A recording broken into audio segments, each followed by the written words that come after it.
après-midi, mais je suis pas sûr que vous C'est allez une passer- façon conviviale. C'est gentil. Mais au contraire, Voilà, comme vous je allez n'ai passer- pas vu ces messieurs avant, je le fais maintenant. C'est gentil. On ne peut pas dire, je vous le dis, vous n'allez pas passer un bon après-midi, vous, par contre. Non, je pense que vous avez vu juste. Vous avez vu ce qui était facile à voir. Donc vraiment, oui, non. Très mauvais après-midi, très, très mauvaise façon de clôturer ce premier tour. Euh, j'ai envie de dire un peu dans la lignée des problèmes que nous rencontrons, même si la forme n'est pas la même. Bien entendu, on ne peut pas expliquer les défaites de la même façon à chaque fois. Cependant, si actuellement, je vais dire, on cumule les contre-performances, c'est qu'il y a des raisons. Et je pense qu'on ne peut trouver des solutions que si on identifie les vrais problèmes. Alors on peut parler bien sûr de prestations individuelles, on peut parler de concours de circonstances, on peut parler de beaucoup de choses. Mais je crois que mon job, celui de la direction, c'est de mettre le doigt sur ce qui a été et ce qui ne va plus. Et les raisons pour lesquelles, pour l'instant, on a du mal à forcément se positionner comme Metz doit se positionner, c'est-à-dire un des leaders de la série, qu'on n'est plus actuellement.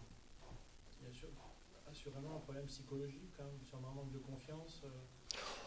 Oui, mais vous savez, ça fait partie normalement de la profession. Oui, oui.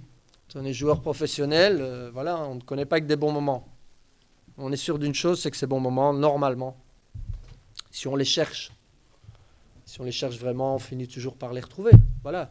On peut passer par une crise de confiance, on peut passer par une organisation, on peut passer par quelque chose qui est moins démonstratif, mais ça passe par retrouver l'efficacité. Voilà. Et l'efficacité, ce sont les résultats.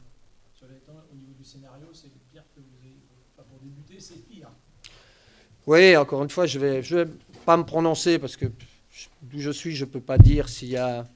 Mais c'est clair que c'est ce qui peut arriver de plus mauvais dans ce qu'on veut entreprendre, puisque après très peu de temps, on est réduit, et puis c'est difficile. Bon, je pense que les deux équipes, à part sur la fin, où forcément, quand un scénario est entamé de cette manière, eh bien, il ne peut être que débridé sur la fin. À part ça, on a peut-être pas tellement concédé, mais suffisamment pour être mené. Oui, c'est sûr que à la fin, même, vous auriez pu prendre. Oui, mais ça, bon, vous savez, c'est toujours le choix entre essayer quand même de faire quelque chose ou voilà, rester en état. Donc forcément, on essaye. Mais avant ça, voilà, il y avait de la place pour faire un résultat, ça c'est clair.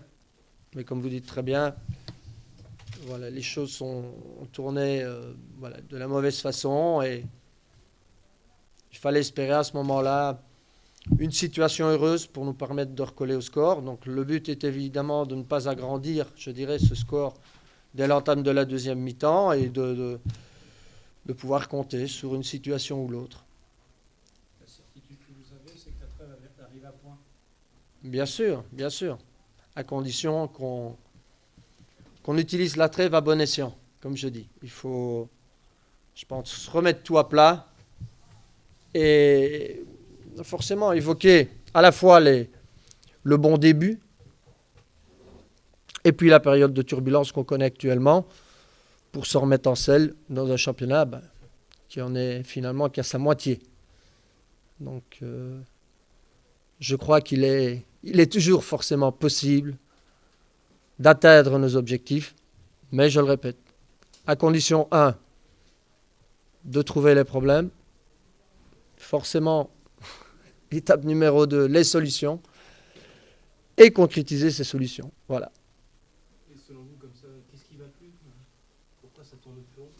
Ah, vous savez, comme je dis, hein, on peut toujours évoquer beaucoup de sujets. Les plus classiques, c'est la tactique, bon, elle est la même. C'est voilà, un manque de confiance, certainement. Quand on produit une prestation comme la semaine passée et qu'on ne récolte rien, c'est vrai que, voilà, en plus, c'est une prestation qui aurait dû nous rapporter, elle ne nous rapporte rien. Elle est le fruit d'erreurs aussi individuelles. Donc, voilà, c'est clair que ça... Bon, on parle d'absents, mais on a fait parfois avec beaucoup d'absents dans notre bonne période ce qu'on devait faire en termes de résultats. Donc je dis, on peut évoquer beaucoup de choses. Je pense que il faut regarder les choses comme elles doivent être regardées. Ici, je ne vais pas en débattre, bien entendu, mais je pense que ça dépasse en tous les cas le cadre de manquements individuels ou d'erreurs dans la manière d'aborder le match, etc. Je pense qu'on travaille toujours de la même façon et on essaye toujours de trouver les solutions match après match. Ce que je sais, ça c'est une vérité, mais ce n'est pas le seul point, c'est que depuis un certain nombre de matchs, eh bien, on a plus ce petit quelque chose. Il y a une série d'événements extérieurs qui, voilà, dans les scénarios de match, si on évoque Wascal, il y a une faute évidente sur le premier but, il y a un poteau, il y a un deuxième poteau sur le match suivant. Voilà, il y a des petites choses, mais ces choses, normalement, vous les mettez de votre côté. Et là, elles nous échappent. Voilà, aujourd'hui, on est réduit à 10, mais encore une fois, la solution ne viendra pas ni de l'arbitrage, ni de l'adversaire, elle viendra du groupe. Voilà. Et même, on peut cumuler beaucoup d'événements, mais je veux dire, ça ne va pas résoudre notre situation. Ce qu'il faut, c'est se remettre sur les bons rails et trouver la manière de se remettre sur les bons rails. Voilà. Et je le répète, ce qu'on a fait pendant une partie du championnat n'est pas non plus le fruit du hasard. Donc, il faut regarder les choses en face. Il y a plusieurs pistes, il y a des joueurs qui n'ont pas presté grand-chose les années précédentes, une forme d'accumulation. Bon, maintenant, on connaît la Ligue 2. Et je pense que la Ligue 2 demande d'être compétitif tous les week-ends. Donc, je ne pense pas que ce soit dans l'approche, une approche suffisante ou quoi que ce soit. Non, c'est peut-être cette cohésion qui était de mise quand on gagnait et qui est fébrile aujourd'hui. Donc voilà, il faut regarder tous les aspects. Et je pense qu'encore une fois, la force de réaction d'un club, d'une équipe, c'est justement de pouvoir, dans les mauvais moments, parce que dans les bons moments, tout le monde suit le cortège, c'est très facile. Dans les mauvais moments, eh bien, de mettre le doigt sur ce qui doit être corrigé.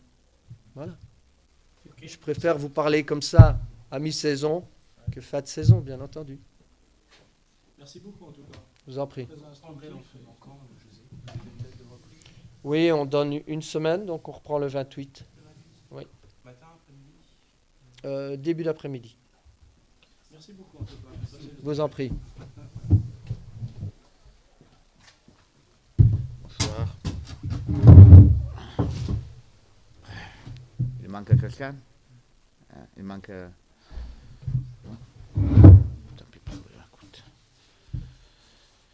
Bon, il doit y avoir de la satisfaction déjà sur le résultat en lui-même. Oui, bien sûr. Sur les résultats, sur les contenus, sur les matchs, sur la chose plus importante que j'avais demandé à l'équipe, donc la répétition de la prestation de Lyon. Et l'équipe l'a fait d'entrée. D'entrée, il a fait la prestation il a répété la prestation de Lyon, et donc c'est très satisfaisant. Après, c'est sûr qu'avec un an moins par match, c'était plus entre guillemets facile, mais même à 11, l'équipe, je répète, disciplinée, équilibrée, agressive, avec beaucoup de personnalité, et donc il a bien répété carrément le match de Lyon. Différence qu'on a mis des buts. Comme c'était... Écoutez, il y a quelques jours dans la conférence de presse avant le match, j'avais dit que les attaquants, déjà, on a donné continuité à les buts. Et là, ce soir, on a marqué 2 buts. Sinon, on n'est jamais content, parce que sinon, ça devient compliqué. S'il marque 2 buts par match, ça va, je suis content. Après, il y a eu un poteau, il y a eu aussi un gardien qui sur une action de Tiandia, il a fait quand même une intervention incroyable. Après, peut-être sûrement, il y avait des situations où il fallait mieux exploiter, ça c'est sûr. Mais je crois que voilà, 2-0, c'est plus que suffisant. Du coup, vous vous retrouvez à 7 points du podium, 7 points de la zone rouge. Là, le championnat. C'est la pire zone dans le milieu. Moi, j'aime être là-haut ou en bas pour mieux travailler. En milieu, ça ne plaît pas trop. Donc, c'est à nous de faire en sorte que soit on redescende, soit on monte vite. Dans le sens que, voilà, quand on voit surtout sur la première partie de cette saison, avec Metz, Nancy et Dijon, donc les premiers 3 classements, on a fait 7 points, 2 victoires et un match nul. Et on regarde aussi les points qu'on a perdus sur pas mal des matchs qu'on méritait carrément de gagner. C'est sûr que d'un un côté, ça te donne satisfaction et beaucoup de force pour redémarrer la saison. De l'autre côté, voilà, j'aime pas dire regret, parce que c'est un mot que je déteste. Mais vous comprenez que voilà, on y pense. Voilà, on y pense à le fait qu'on pouvait être vraiment pas loin du podium. Cela étant, c'est marrant parce qu'un match, la victoire de Metz, ça donne une autre couleur aux 5 premiers mois. C'est déjà au classement, la façon de jouer, enfin, on quitte l'année sur une très bonne impression. Mais non, écoutez, moi je pense que voilà, il y a eu un moment avant les matchs de Lyon que voilà, on était un peu, comme on dit, dans une situation que on pouvait imaginer que l'équipe il n'avait pas donné des résultats satisfaisants. Moi personnellement, j'ai été toujours satisfait de cette première partie. Les matchs de Lyon, il m'a confirmé la qualité de cette équipe-là dans le travail. Et donc c'est sûr que ces matchs-là, ils donnent quelque chose de plus encore à l'effet que c'est, à mon avis, une première partie positive. Non? Mais voilà, je pense que j'aurais eu plus ou moins les mêmes sentiments si on n'aurait pas gagné aujourd'hui par rapport au travail qu'on a fait dans cette première partie. On a fait 25 matchs dans la saison, parce qu'il faut rajouter les coupes, 25 matchs. On a perdu seulement 6 fois. Dans les 6 fois qu'on a perdu, il y a dedans aussi Lyon. Et donc, c'est plus que satisfaisant. C'est vrai, quand on voit Aujourd'hui, on fait notre 25e match. Et avec Lyon, on a perdu dans ces 25 matchs-là seulement 6 fois. Et ça, c'est la statistique. Donc, on regrette, si on peut dire regrette, il manque de 2 victoires dans le parcours. C'est les 2 victoires qui te donnent 6 points, et avec 6 points, tu as 3 points. Donc, c'est sûr que ce n'est pas la saison parfaite, mais voilà, comme vous venez de dire, il y a satisfaction pour cette première partie de saison. Parce que si on doit rester seulement fixé, collé à les résultats, à les points, on est 12e, 13e, tout ça, on ne s'en sort plus. Moi, je pense que vous comme moi, on a la possibilité de pouvoir analyser de façon différente les contenus des matchs, le travail. Non, sans se focaliser, on est 12e, 13e, on est 5 points de la régulation. Je pense que c'est plus important. Qu'est-ce qu'on voit, non? Qu'est-ce qu'on voit? Ceci dit, sur cette victoire, vous conforte dans votre analyse. Oui, bien sûr, ça me conforte. Oui. Par rapport à d'autres gars. Oui, non, mais... non, j'ai tout à fait d'accord, mais ça me conforte. Je répète, moi, je dirais... quand même, les personnes qui travaillent avec moi, ils savent très bien que je ne cherche pas un poste de travail, mais je cherche le travail. Et le travail, pour moi, c'est la chose importante. Ce n'est pas le poste de travail, ce n'est pas être entraîneur d'une équipe ou l'autre. J'aime ce travail-là et je cherche le travail. Donc, confort, pas confort, personnellement, franchement, c'est pas important. Moi, j'ai une satisfaction d'avoir jusqu'à aujourd'hui travaillé avec cette équipe-là que je peux seulement la remercier. Demain, je ne serai plus là. J'aurai sûrement quelque chose dans la tête que j'ai dit à cette équipe-là. Vous êtes les groupes de travail avec lesquels j'ai mieux travaillé et les groupes de travail qui m'a donné plus satisfaction dans ces premières 4 ans comme entraîneur. Donc, je serai content. Donc, après, le confort, pas confort, c'est pas important. Vous légitime votre discours, quoi. Vous permettre de continuer. Parce qu'il y avait des doutes. Ah non. Pas comme notre part, mais... J'ai aimé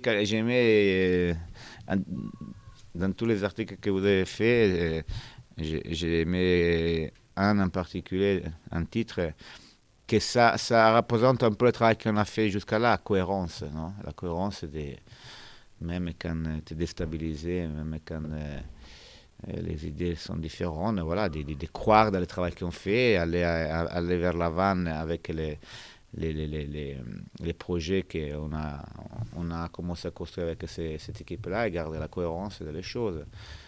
Sinon,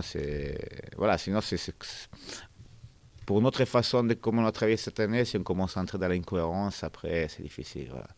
Et c'est dur de rester dans la cohérence quand n'est pas toujours tout le monde est content, mais c'est normal. Les supporters, ils peuvent pas être contents sur les résultats, sur les jeux, sur plein de choses.